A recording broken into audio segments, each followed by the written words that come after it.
I just want to go through some of the tools that I actually use when I'm pruning the roses. I do tend to vary my secateurs. I've got, depending on what I'm doing, and it's very personal. It's really whatever you find is most comfortable in your hand. You can buy secateurs which are actually for a larger hand or a smaller hand. These are by Baco from France. They're an ergonomic secateurs, and the blade, as you can see, cuts across that. And then you've got the Felco secateurs.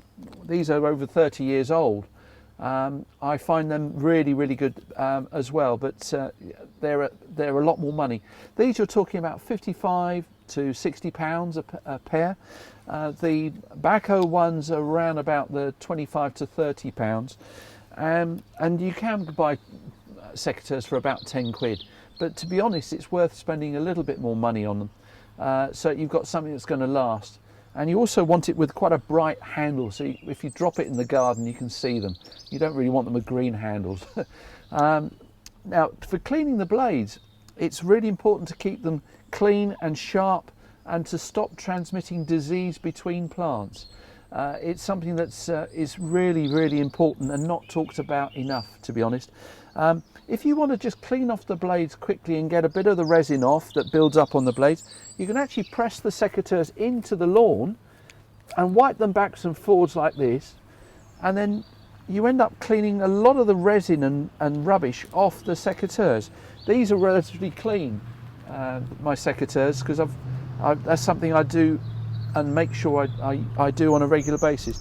The other thing is to spray with a bit of a biocide, or this is from Still. It's a lubricant, and it also stops you transmitting disease to plants. You can also use a product called Horticept, or good old WD-40 as well.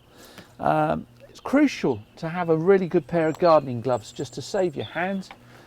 These, as you can see, are not new, but they're comfy and they do the job.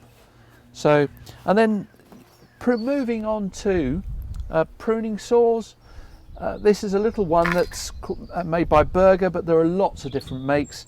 Unfortunately, I've snapped the tip off, but it'll still work really well.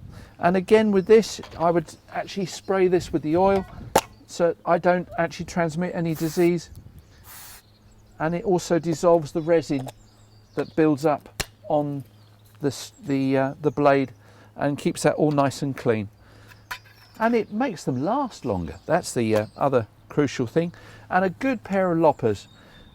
These are sort of like parrot bill loppers.